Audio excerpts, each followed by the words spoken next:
جب شعور کی آنکھ کھولتا ہے، جب وہ انٹلیکچولی میچور ہو جاتا ہے، ذہنی طور پر بالغ ہو جاتا ہے، تو کچھ سوالات ہیں کہ جن پر اسے غور کرنا چاہیے۔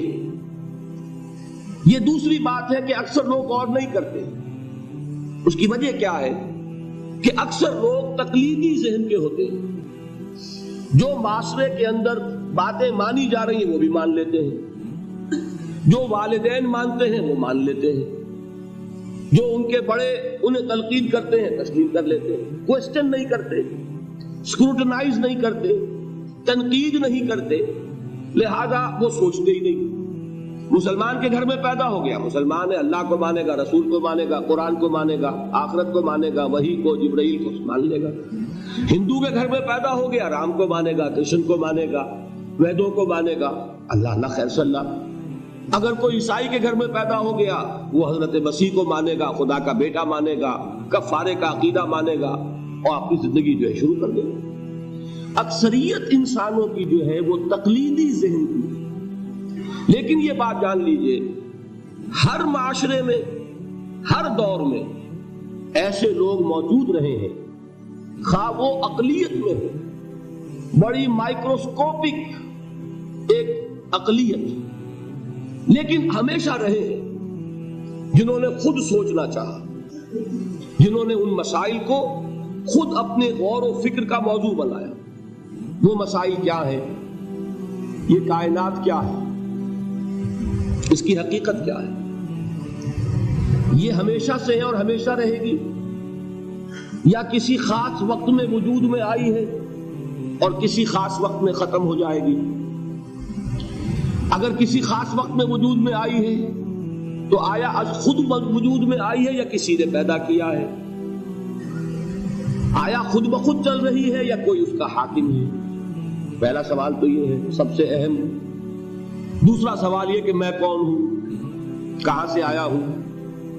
یہ تو ہمیں معلوم ہے، ہر شخص جانتا ہے فلاں تاریخ کو اس دنیا میں آیا، اس میں 9 مہینے کا اور اضافہ کر لے، فلاں تاریخ سے اپنی والدہ کے پیٹ میں اس کا آغاز ہوا۔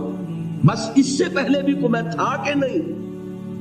کوئی میری ہستی اس سے قبل بھی تھی یا نہیں تھی؟ تو کیا تھی؟ اور یہ بھی ہمیں معلوم ہے کہ ہر شخص کے لیے موت ہے، سامنے کھڑی ہے، یا قبر ہے، یا ہندو کو جلایا جانا ہے، ہر ایک کو معلوم ہے۔ لیکن آیا death is the end، وہ خاتمہ ہے میرے سفر حیات کا، یا یہ کہ میرا وجود اس کے بعد بھی رہے گا؟ اگر بعد بھی میرے وجود کا کوئی تسلسل ہے تو اس کی کیفیت کیا ہوگی؟ یہ بنیادی سوالات ہیں۔ ایک سوال اور بھی ہے، خیر کیا ہے، شر کیا ہے؟ آیا خیر اور شر کی اقدار مستقل ہیں یا بدلتی رہتی ہیں؟ ان کے لیے کون سی چیز ہے جو فیصلہ کن ہوگی، جو طے کرے کہ یہ خیر ہے یہ شر ہے؟ یہ بنیادی مسئلہ ہے۔ بنیادی مسئلہ ایک اور بھی ہے کہ انسانی علم کی حقیقت کیا ہے۔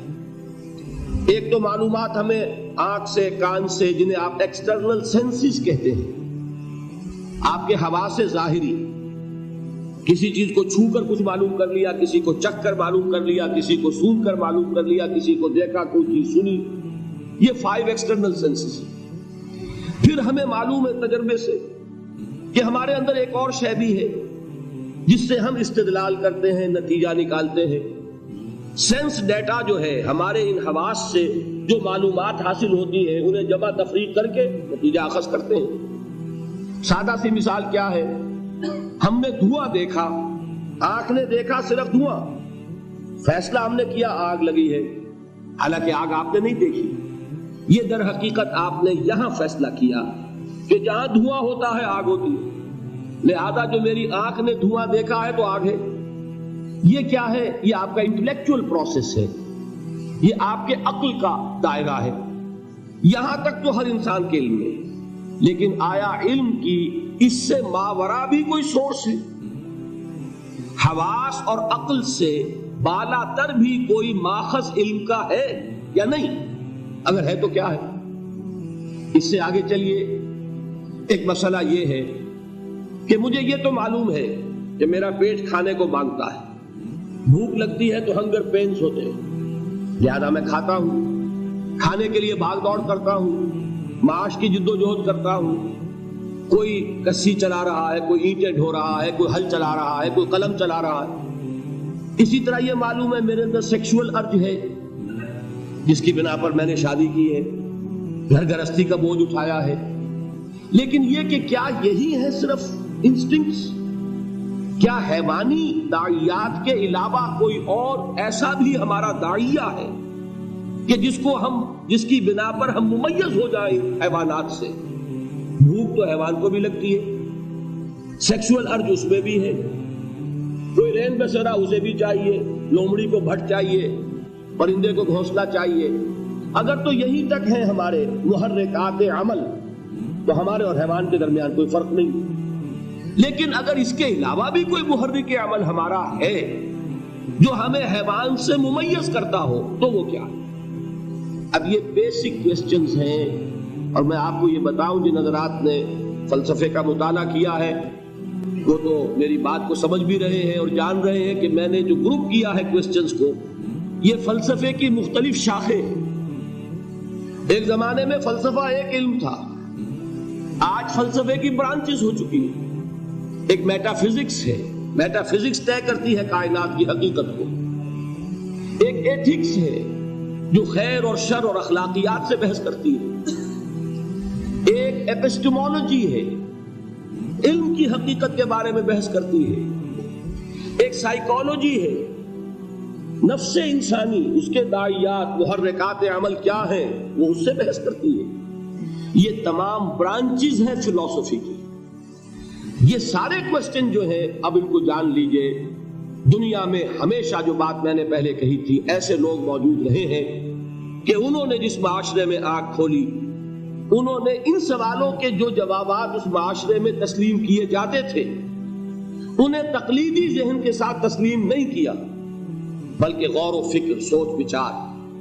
They wanted to know the truth for themselves۔ ہمیں خود معلوم ہونا چاہیے حقیقت کیا ہے۔ میں کیسے مان لوں؟ یہ کہہ رہا ہے کائنات خود بخود بن گئی، فلاں کہہ رہا ہے نہیں کائنات کا پیدا کرنے والا ایک خدا ہے، تیسرا کہتا ہے 100 خدا ہے، چوتھا کہتا کوئی خدا ودا نہیں ہے۔ تو میں کیسے مانوں، کس کی بات مانوں؟ مجھے خود جو ہے اپنی عقل سے، اپنے سوچ سے، اپنے غور و فکر سے ان کے جوابات تلاش کرتے ہیں۔ یہ جو لوگ ہیں انہیں آپ کہتے ہیں فلاسفہ، فلسفی، حکماء، دی وائز پیپل۔ کنفیوشس کون تھا؟ انہی سوالات کے بارے میں غور کرنے والا۔ تاؤ کون تھا؟ فلسفی۔ گوتم بدھ کی مثال میں کل دے چکا ہوں کہ آپ کو معلوم ہے کہ اس کے اندر سرچ فار ٹروتھ، حقیقت کی تلاش کا داعیہ کتنا شدید ہوا۔ 30 برس کی عمر، پرائم آف دی یوتھ، ایک انسان کی جوانی کا یوں سمجھیے کہ وہ زور کا اور شدت کا دور ہے۔ اور کپل مستو کا شہزادہ، وہ کوئی ایسا تو نہیں تھا، کوئی بھکاری نہیں تھا، کوئی وہ مانگ کر روٹیاں کھانے والا نہیں تھا۔ ایک بڑی حکومت تھی کپل وستو والی، اس کا وہ شہزادہ، وہ عین اپنی جوانی کے عروج کے وقت، at the prime of his youth, وہ محل چھوڑتا ہے، جوان بیوی کو چھوڑتا ہے، شیر خوار بچے کو چھوڑتا ہے اور جاتا ہے اور در در کی خاک چھانتا ہے۔ کوئی رشی، کوئی منی، کوئی گیانی، کوئی جاننے والا، کوئی انلائٹنڈ پرسن، کوئی کہ جسے حقیقت کا سراغ مل گیا ہو، کوئی مجھے بتائے کہ حقیقت کیا ہے۔ یہ میں نہیں کہتا کہ اسے کیا ملا کیا نہیں ملا، اور جو کچھ آج گوتم بدھ کی طرف منسوب کیا جا رہا ہے وہ صحیح نسبت ہے اس کی یا غلط ہے، میں صرف مثال دے رہا ہوں کہ آپ سوچئے کہ یہ urge, the search for truth, the search for real knowledge, وہ کتنی شدید ہے کہ جب پیدا ہو جاتی ہے انسان کے اندر تو اسے کسی چیز سے کوئی دلچسپی نہیں رہتی۔